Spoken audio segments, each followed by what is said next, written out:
Okay, we are, I think, about ready to start, and we have a wonderful turnout. So thank you so much for everybody that's coming in as we're allowing people into our session. Okay. So just a heads up, for those who were unable to join us this morning at 10:45, we went rather quickly. We used up all 50 minutes to go through a lot of information in the PowerPoint slide and the handouts. Those same slides and handouts are also attached to this session. So once you enter at your convention platform and you go in and see the handouts, those are the exact same pieces of information that we used this morning at 10:45. So you have that information available to you if you're unable to make it. So the process today is we have Lindsay and the chat box, and you have me looking at the participants. So what we'll do is start off for the first, maybe 10, 20 minutes for folks to ask questions and try to keep it a little bit at a high level so that if there's anything that is super specific, Lindsay and I can go offline and work with you on a specific situation at a later time. But as of right now, we can start answering questions. So I have the participant box open. And if you want to raise your hand, if you have a question that you wish to do verbally, we can unmute you and you can ask your question to the whole group. Or if you prefer, you can put your question in the chat box and Lindsay and I will answer it from there. So go ahead and start thinking of your questions you may have, or once you run through different scenarios, we can do that. No questions? So one thing that was, I'll start it off then. Yeah. I think one thing that was brought up in the earlier session that I'm not sure if we got to completely was the ability to flag entering freshmen that use the COVID exception within ECP. And so that is something that at this time not able to do. I have talked to the EC to see if there's potentially a way that we can pull kind of a list of those students that have utilized that COVID initial eligibility exception for your specific schools, but that will obviously have there'll be some hindrance to that because of students changing schools and different issues that they might have. So one thing that Marcia mentioned in a meeting the other day was that you really only need to worry about those kids that don't have a 2.0. So you can start there. So rather than trying to figure out every single one of your freshmen that are coming back to determine who's utilized that COVID freshman eligibility exception to see who needs to have that collegiate GPA, if you start with who doesn't have a collegiate GPA of 2.0 and then work off of that list, I think that'll put you guys in a good position. And then just as a reminder, if they did utilize that COVID exception, there's going to be a custom note on their Play NAIA decision that'll indicate that. So you can go in there and look them up using their ECID number. We'll admit that even though I'm in the Play NAIA site a lot, I'm definitely not an expert in what it looks like from your guys' point of view as compared to ours. But you will be able to see those custom notes and be able to tell if that student would have needed or does need a 2.0 collegiate GPA. I'll touch on Kevin Sweeney's question real quick. So Kevin in the chat box asked about the 9-hour rule exception. Now we do have a 9-hour rule requirement. And the 9-hour rule exception, Kevin, if you want to maybe unmute, are you speaking about the 9-hour rule that's due after the first term of attendance? Yeah, I must use the wrong word, but your freshman. Sorry, Kevin, I think we lost you a little bit. So yes, after the first term of attendance, a student athlete is required to meet 9 hours. There is no exception to that. So even though the first term of attendance, possibly last year, if it was spring of 2021, if that term technically did not count towards the overall cumulative terms of attendance, the 10 semesters or 15 quarters, all other eligibility rules underneath that still count. So a student is still required to utilize the 9-hour rule after the first term of attendance. So Marcia has asked me to go ahead and review the difference between participation and being charged a season of competition again. So we talked about this morning, so it's in the handouts. And this will definitely come into play when you're looking at different things such as the 24-36-hour rule, possibly an exception, and also the transfer requirement. So participation in our bylaws is very specific to say you participate, therefore something happens. So you participate in a scrimmage, an exhibition, in a game. The outcome to that either is you are charged a season of competition or possibly you're not charged a season of competition. So a lot of questions we get, for instance, is student athletes that competed last year, they're transferring. So do they have to sit out the 16-week residency rule, or do they get an exception to that? And that is no, unless they receive a release and have a 2.0 GPA. Otherwise, students who participated at their previous four-year institution will be held to that standard of when they transfer, they must sit out 16 weeks or receive the release and 2.0. So they have that piece in place, then they have the exception specifically to the transfer requirement. So again, the participation is the action and the outcome is whether they're charged a season of competition or not. So I got a really good question in the chat here. The question was, if we use the freeze method to running our eligibility for the 2021 year with the TOAs, can we switch back to certifying the TOAs like normal and then run exceptions for students at 10, or do we need to be consistent? So I think that this is going to be an institutional, and let Brenda obviously chime in if she disagrees, but an institutional decision. And I think that whenever we were creating, we as in the membership and everybody was creating these exceptions, we thought that the freeze method was potentially probably maybe the best way to go about this. And I think that both methods have merit depending on your specific institution's setup. And so I think that for our purposes, you might want to, for our purposes, you can do it however you want to do it. I think that you're going to want to communicate with your eligibility chair and make sure that they know which way you're going to go, so that they're on top of it as well. But I think that you're going to have to address these additional terms at some point. And so I think that for some of our schools that potentially have a little bit more, what's the word I'm looking for, Brenda? A little bit more consistency in their staffing.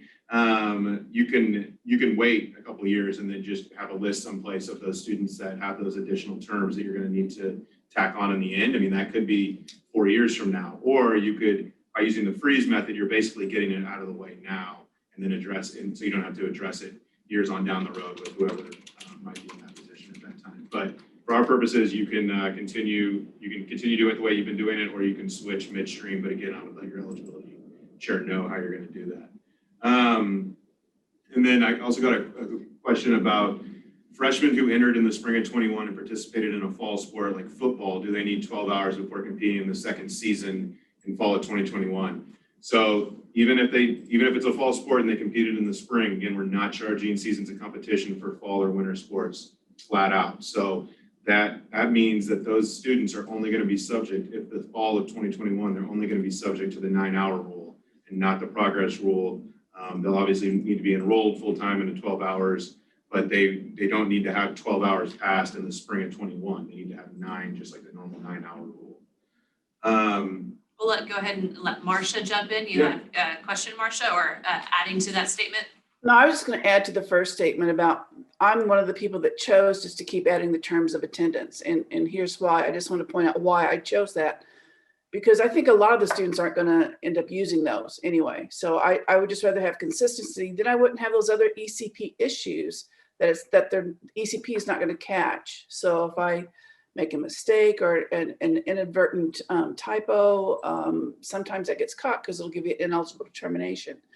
But it'll prevent that from happening if I just keep going ahead and adding those terms. And then when I get to somebody that has 10 terms of attendance, I can check and see, was that student enrolled in either of these 2 terms that where those terms of attendance don't count? Because I think that's going to be a lot fewer down the road than perhaps we anticipate. because hopefully I hope these students go ahead and graduate. Some will end up not staying, but I think that's going to be few and far between down the road. And for me personally, it's just easier to keep adding those terms of attendance. So real quick, Liddy, before I touch base with you on that, for those of you who are not aware of what Marcia was referring to with what the ECP may not catch if you're freezing terms of attendance, if you were not part of our first presentation this morning, please look at that PowerPoint slide and also the ECP handout that we have on our COVID page that we can resend out to the group if you have questions. But there are a few things that the ECP may not catch. So if you're not double checking students' eligibility based on our bylaws, there is a concern that if you're freezing terms of attendance, things like the 9-hour rule and the 24-36-hour rule may not be caught right away. So that's Marcia and others have expressed the reason why they like to just keep things accumulating as normal so that they know the ECP system is pretty much keeping up with that. So Liddy, you have a question? Yeah, so I actually have a question for Marcia, because how would you track it? What is the best way to track it? I know in this morning's meeting, some said, oh, we added to the comments, but are there any other ways to track that? On track who used the COVID exception? Yeah, or also the terms of attendance. Well, how I'm going to track it, when someone reaches 10, then I'm going to look and see if they were enrolled. So say I have a student that reaches 10 terms of attendance, I'll look, well, he was enrolled in fall 20, so that term's not going to count. So I'll freeze them for a semester or two once they reach 10. Okay. And as far as tracking the COVID exception, I was very good in the fall semester tracking who was using that. Then I kind of got lax as things went on. So I'm not going to track it per se. I did kind of for all my football players, I was very, very good because those are large teams and I was very, very good about doing it. Plus that was kind of like my largest percentage of people that used it. But I'm not going to worry about it until I get somebody that doesn't have a 2.0, their second term or whatever, whenever they need that 2.0. If they don't have a 2.0, then I will look and see if they use that COVID exception. And if they did, then they're obviously not eligible. So then I think it'll just be fewer that will have to look. But several of us, I know in our conference, we talked about it. We were tracking it as we went through our lists. So I have a list of all of our football players that used it. And like I said, I was very good at the beginning, but spring rolled around and I wasn't quite as diligent. Thank you. So yeah, Marcia brings up a good point. It really comes down to rosters and lists of what you wish to have in place. And I think, yeah, so Kate Dasher from Siena Heights asked, is there a way to change your terms from being quote unquote frozen to accumulating if you're listening to these best practices today and say, well, actually, I know we froze it last time, but now I want to update it and keep it more real life. And you're welcome to do so, because what the ECP system will do is it will, once you open up the student's profile again for the next certification period, the previous term that it was used to certify, so let's say it was 6 last spring, 6 will show up again this fall. If you want to change it to real life, just go ahead and fast forward to 8 terms of attendance if it's actually 8 instead of 6. Completely up to you, and also goes back to what Lindsay was saying earlier. It's going to come down to how you keep your records. So if you feel like you're hearing this or like, yeah, we would rather do this a different way, feel free to just change it, keep record of it, and then kind of discuss amongst your school and maybe your eligibility chair to say, this is how we're going to move forward. So Clay has the next question. I was just going to support Marcia. We're doing the same thing at our institution. It makes it so much easier. Our number one goal from our president and from our faculty is that we graduate students as early as possible. And so, for example, we had 6 seniors on our basketball team. Out of those 6 seniors, only 1 is going to come back. The rest of them, and he just needs some coursework to finish up, so he's going to come back. The rest of them graduated, they're going to move on. That's what our goal is, to have them move on. So we feel like we aren't going to have very many students use this going past the 10 semesters. So that's what that way. We're not a university though. We don't have And we only have right now limited graduate certificates. Kim, you had your hand raised? Yeah, I was just going to say that we are one of the institutions doing the opposite. We're one of the institutions who is freezing the terms of attendance. One, it's easier for my coaches. When I hand them my sheet, they want to see that kind of in real time. The other thing is we have no graduate programs at all. So some of our students are choosing to say pick up a minor or add a second degree. And it's a little bit easier if a student does choose to leave to go to graduate school. I'm not having to backtrack. So just, I think depending on your type of institution, I also have way fewer athletes than most of you do. But we're freezing it just because it helps with coach communication. Marcia, you had your hand raised? I just want to bring up one other point. You can, there isn't a COVID box, and there's not going to be one, but you can add a special character to the student name. So his last name Smith, you can use an ampersand sign or whatever you want at the end of that name. So when you call that student name and you see that on that student name, then you'll know that student used the COVID exception. If you want, you can add something to the name or put a number 1 or number 2 for students that use COVID exception, however you want to do that. But Tony hates it when I say this, but there are ways to circumvent some of the ECP issues. Tony just looked up from like, what? No, I think that's a great idea. There's ways to do it and be creative, and I think that's a great idea. Unless Tony wants to give us user-defined fields. Kate, you have your hand up. Go ahead and unmute. Well, I'm just curious because I'm not getting any questions in my chat and I didn't know if anybody else was. Mine actually says direct message. And so I would like to read all of the questions that are coming through, but I'm not seeing them. If you guys have any questions, feel free to raise your hand. And then I said, I'm not seeing any questions in the chat and I didn't get a response back, but it says direct message and I've tried different buttons. So I'm not seeing any of the questions that people are asking. Yeah. Yeah, we're aware of that. Can you help Tony's on it. We're trying to figure it out. Okay. It is coming to. Okay. I just thought. Brenda and I are seeing it. Yeah. So just direct message them to us and then we'll make sure that we bring them up. And I apologize for that. We tried to catch it earlier on. So Pete Kosick did have a question that he threw in here. And it kind of goes back to a question that Ed Loeb raised earlier. But if a student is using the initial eligibility, I'm throwing this over to Brenda. If a student uses the initial eligibility COVID exception, once they hit that third term of attendance, do they have to have a 2.0 collegiate GPA for the rest of their college career? I'm sorry, I was trying to help Tony here. We're making these. Got a lot of stuff going on These here. questions should be coming public now. I think it was defaulted to the questions or be sent private. So yeah, it should be sent publicly. So say it one more time, Lindsay, I'm sorry. So if a kid is using the initial eligibility exception, once they hit their third term of attendance, do they have to maintain that 2.0 GPA? Are they required to meet the 2.0 GPA for every term? After that, it is going to be just, in essence, the student will be required to be certified under a 2.0 cumulative GPA in order to compete from here on out, because right now the bylaw requirements are going into your third season of competition or a junior, you have to have a 2.0 GPA.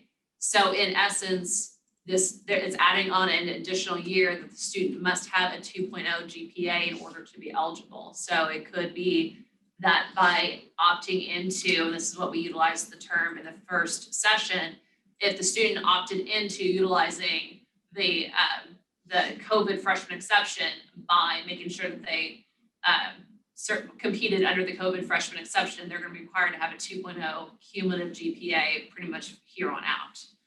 I'm going to go up here before we lose this question from Elliot Hammer. And Elliot has asked, is there a simple or convenient way to determine who has exceeded the 50% of their potential competition? So this is probably in reference to spring sports student athletes who, if they compete in more than 50% of the frequency of play and or compete in postseason, they're charged a season of competition. This will also be the same thing moving forward for all athletes starting next year who compete in more than 20%. And so I keep using the term frequency of play. That is found in Article 1, Section G as in guide, item number 1. That is our frequency of play for all individual sports. And so when we say a student will be charged after 50% of competition or a student is charged after 20% of competition, it's 20% of that number or 50% of that number in the bylaws, not what the teams have scheduled to compete in. I will say, I'll add on to that, everything counts towards that total except for scrimmages.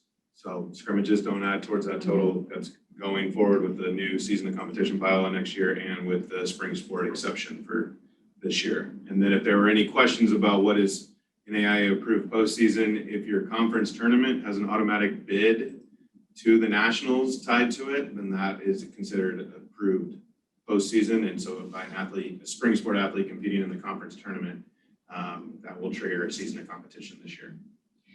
We're getting a couple of new FARs who have said, hi, we're here, how do we get going? Thank you all as first FARs for coming to convention. We're excited that you're here, and I'm sure everything that we're talking about is probably going straight over your head. Totally fine. For new members that are joining us today, please email Lindsay and I, preferably after convention, give us a little bit of time to get back into the swing of things. And we'll be happy to set you up with some extra materials to read and some learning center lessons so that you can kind of feel a little bit caught up with the things that we're saying here, the frequency of play and season of competition, all that good stuff. So new members, reach out to legislative after convention. Okay, I'm going to go through. We have another question. So, go ahead, Lindsay. Yeah, I was going to say, Alexandra Height put a good message in there, kind of explaining what her and her school does now that everybody can comment to everybody else, but you might check that out. So yeah, it's yeah, I think just in case, because it looks like it was sent to me privately, I'm going to cut and paste it and put it in the chat box to everyone in the meeting so that everybody can see what Alexandria has shared with us. And then Ed also had a good one. I'll read it out loud, but Ed, if you want to chime in here, he's going back and forth between meetings, so I'm not sure if he's on. But we had. Sorry about that. My other meeting is a little loud sometimes. Let me mute that real quick. Those COPs. Yeah, presidents are loud, right? So at one point in time, the NAIA worked with the CFAR and the FARA leadership to have a mentor program for any new FARs, whether brand new, 1 year, 2 year, however. And sort of gave those new FARs a couple of experienced people that they could talk to and sort of get some best practices or get some answers to common questions that they had. And so if that's not still active, I just wanted to put out there that I'm happy to help anyone with any kind of questions or concerns that they might run into either this year or any year moving forward. It's not an easy job, and there's lots of things that come up as this sort of session has indicated. And even people that have been doing this for a long time need help. I mean, I know that I contact Lindsay and Brenda probably a couple times a year with scenarios that I haven't sort of seen before, and they're always willing to help out. And so look for any of the FARs on this call to help you out if you need some in the future. And just don't be afraid to reach out and ask for help. Mm-hmm. Yeah, and I will say that the mentor-mentee program, despite best efforts, didn't quite get off the ground. So if there is anybody that's looking for a mentor, I'd be happy to put you in contact with somebody that's been around the block for a while. So, but yeah, Ed's an excellent resource. I think your eligibility chairs generally are an excellent resource, especially to help out with some of those conference-related eligibility questions. But yeah, and then to echo Brenda's statement, I know that I got a couple messages from new FARs, not just from new institutions, but just new FARs in general. Email us offline and I'll make sure that you guys are hooked up with the Learning Center and all of our education materials. So, looks like Kate's got her hand raised. Kate, you can go ahead. I'm sorry, I just was curious because there's conversation going on over here about printing off transcripts. Approximately how many students are they doing that for? I have a student population of about 600. I can't even imagine printing off 600 transcripts. So I didn't know if anybody else has a best practice other than printing off a transcript and marking them.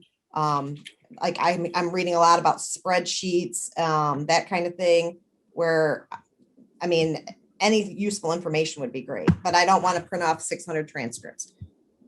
This is Alexandra Height, the original person who put that up there. Yeah, we have about 450, leaning up towards like 500, I think.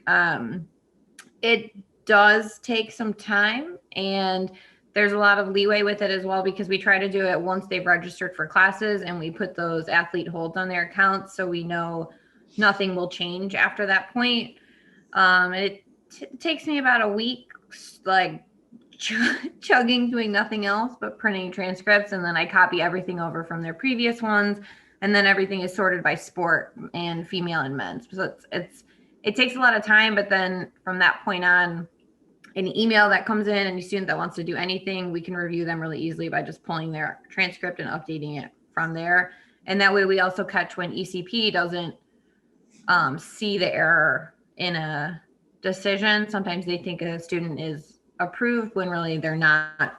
And sometimes that happens and we catch it manually by doing it this way. But it is a lot of work, yes. Erin, you want to chime in there? Yeah, so I just commented in the box, and it looks like a couple other people do the same.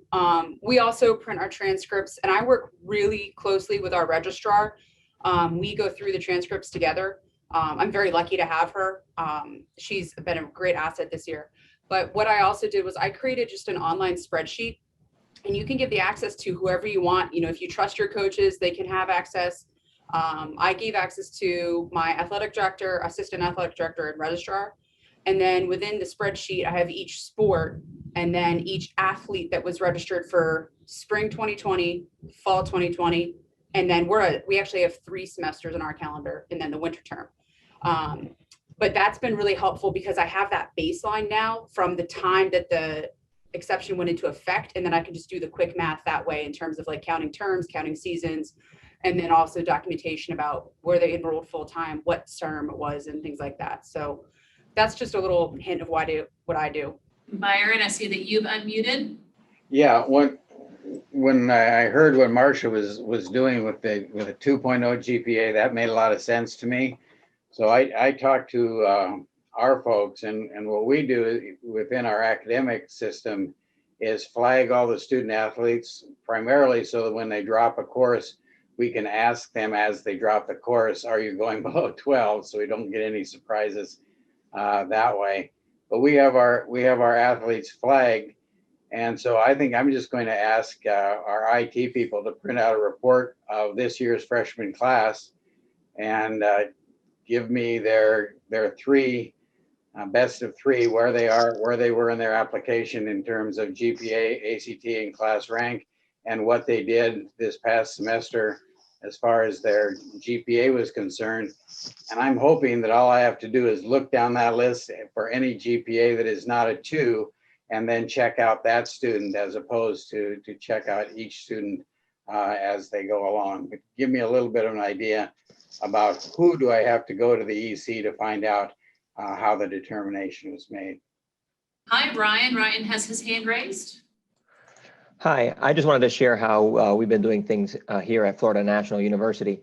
And it's a sort of a combination of everything that everyone has been saying. So our coaches have hard copies of the transcripts for their specific athletes as well as the FAR. And then I'm the athletic director, and in my office, I have PDF files separated by sports team of all the different athletes. And then I take that information and I put it into a master Excel document, which I use to track all of the athletes.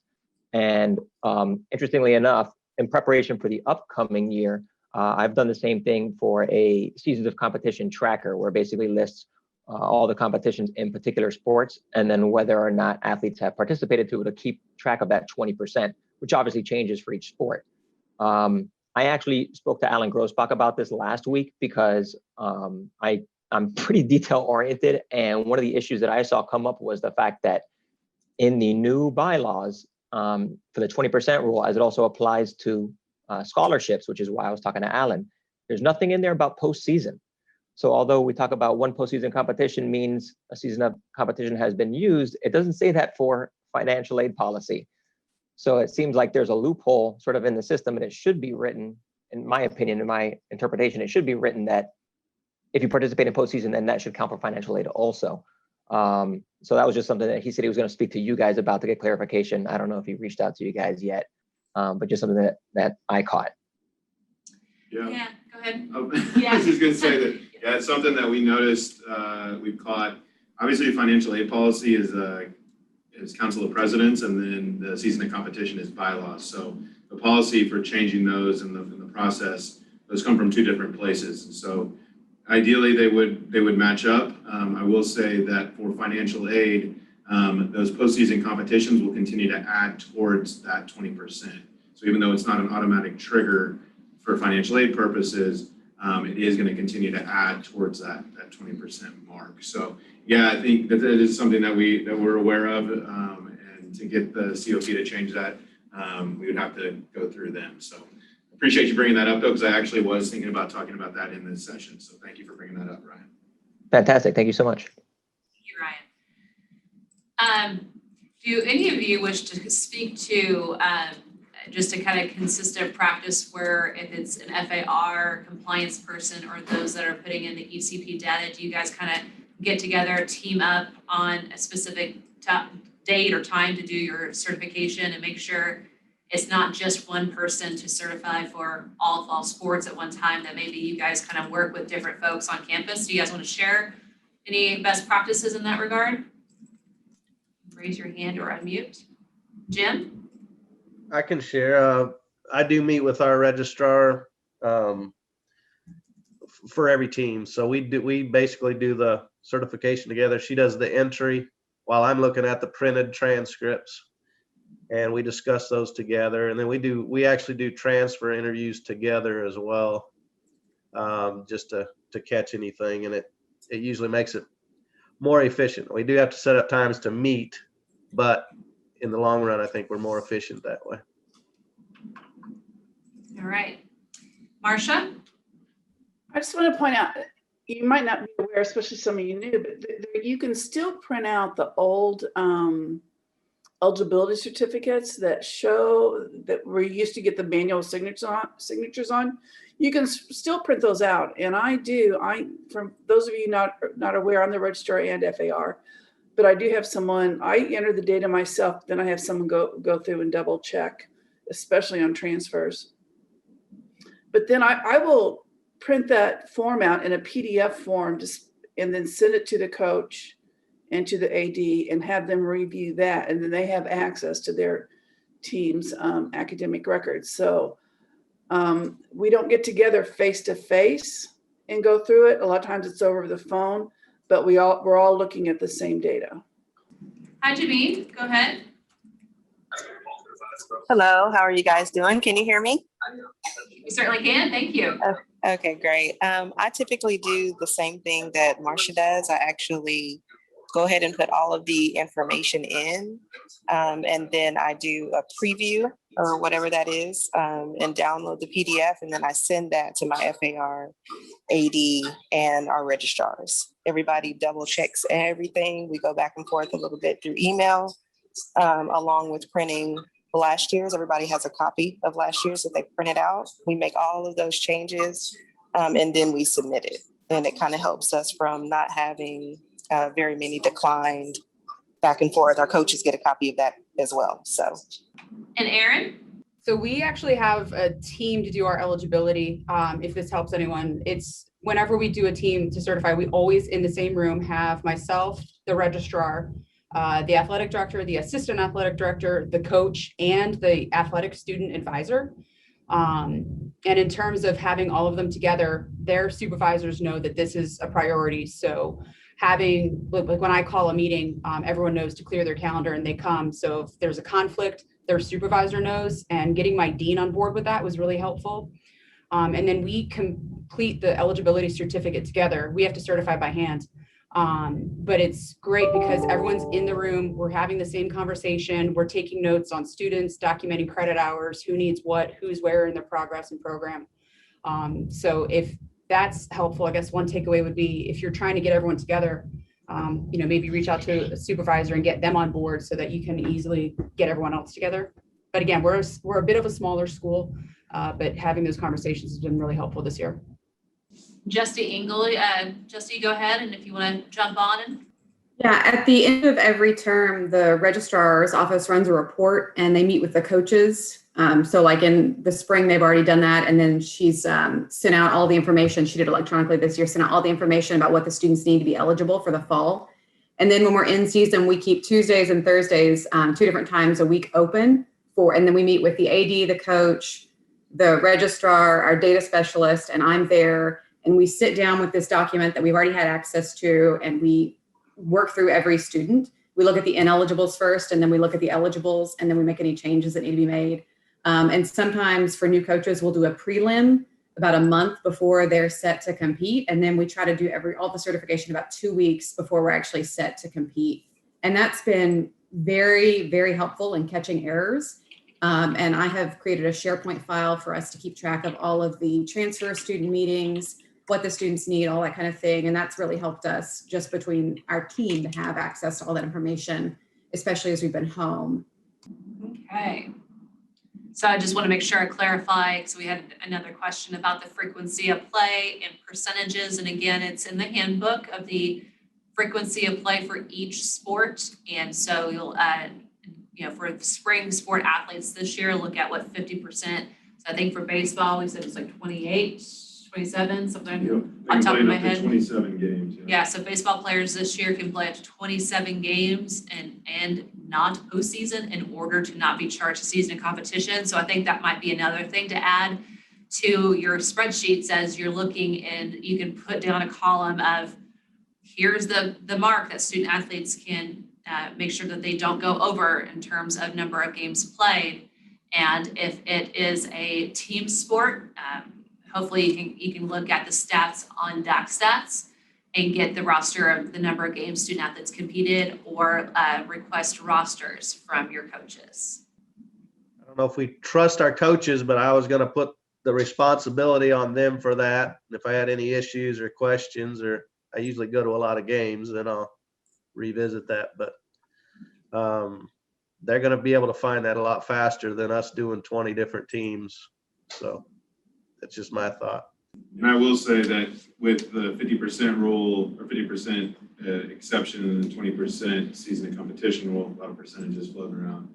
There have been no changes or exemptions made to any of that for pitchers. So we hear that a lot about the baseball pitchers that are only playing in 11 games. It might be the Friday night guy, but at this time they're under the same rules. So I'll check if you make sure your coaches can do percentages. So might be a problem.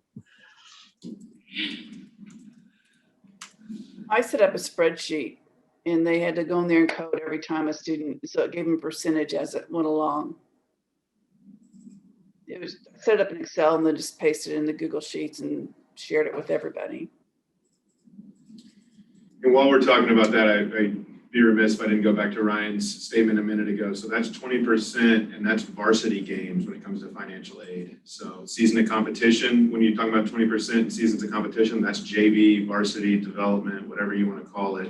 That's going to count towards seasons of competition. But when you're looking at financial aid, it's 20%, and then it's that varsity, those varsity games. So, if you get a football player that only played in one varsity game, but played in 6 JV games on top of that, he would be charged a season of competition, but he would not count towards your financial aid limits. And that's starting, financial aid went into effect this past year, but that looking forward to the next year. So. I mentioned this in our meeting earlier today that actually somebody from the Athletic Directors Association brought this up, and I thought it was helpful, is providing a checklist of what you would need to, as you're sitting down. Now that we're talking through it, it's rosters, it's number of games played, it's what is that 50% mark, and then moving forward, what's that 20% mark? varsity athletes, versus JV possibly, if you are also part of the financial aid data input for the ROA or year-end report. So we're happy to provide some sort of spreadsheet, but I think you all being really more in the thick of it, you're going to identify some of these best practices.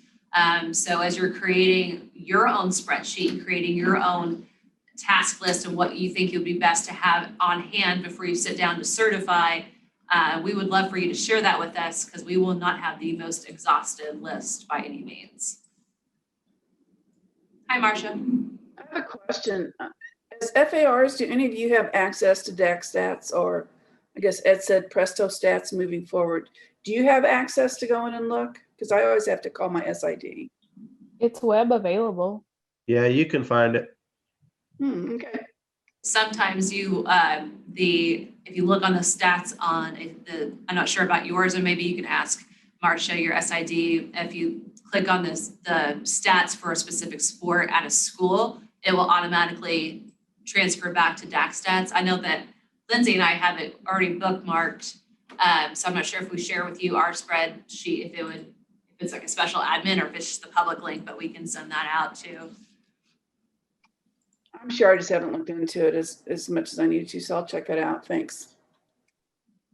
And I think that, while we're talking about stats, I think those sports that are not on DAC stats are the ones that you're really going to have to keep track of. So wrestling, track and field, golf stats, all of those, cheer and dance, those are the ones that you're going to really need to keep up with. For the most part, DAC stats is going to be pretty accurate. I mean, I think every single person here has gotten an email from me about a potential violation with a DAC stat error, so I apologize for those. But DAC stats is going to be pretty accurate for most of those sports that are listed in there. Football gets a little sketchy because of the linemen and special teams and stuff like that, but basketball, baseball, volleyball, soccer, all of those are going to be pretty accurate. It's those other sports where we have a generalized location, but it's a bigger website that might be a little bit harder to track. And so that's where you're going to have to lean on your coaches. Generally, those are going to be your smaller rostered sports. So golf, wrestling, track's a little different, obviously, but that's pretty easy to know who ran in a track meet. Yeah, Cindy added the DAC stats link in the chat box, so feel free to grab that DAC stat link and pull it out for you guys. And Ryan did add that, yeah, track and field and cross country TFERS is excellent. It's very clear. We no shade to golf. We hate golf stats. We hate the wrestling stats. It's the worst trying to find information. So good luck on that. And Pete asked about JV games are not included on DAC stats, and they're not, mostly because, and that's the tough part, as we've heard, a lot of institutions are looking to expand their opportunities for student athletes to compete, and that might be part of your institutions as well. I know it's a retention tool, so it's something that a lot of institutions are looking to add more and more JV teams. We've got a lot of questions of what it means to be a JV athlete, so on and so forth. We can talk for days and days on that, because JV athletes, for all intents and purposes, are having to go under the same eligibility rules as varsity athletes. It just changes as it comes to accountable aid.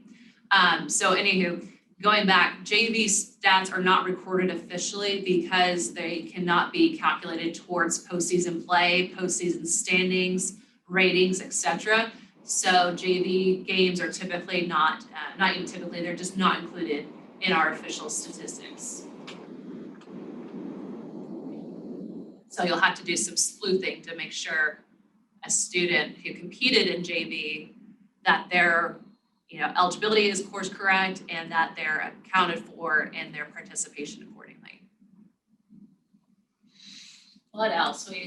We're right at the 45-minute mark. If we have, I don't think we're getting kicked out yet, are we? So not quite. At the risk of opening another can of worms, do we want to talk about how spring sport athletes in the summer or in the spring of 2020 weren't charged a term of attendance? You need to keep track of that as well. So make sure that you're keeping track of that. So all athletes this year not charged, or all people not charged terms of attendance this year, but spring sport athletes last spring also were not charged a term of attendance towards their total. I hope you know what I mean when I'm saying that. But something to keep in mind, and so that means that an athlete potentially, and we've talked about this at other times, but a multi-sport athlete could have different terms of attendance depending on what sport you're certified in for.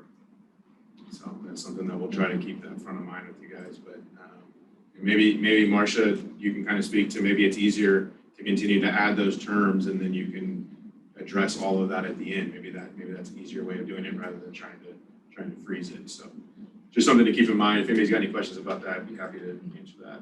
Kate, you got your hand raised again. You can go ahead.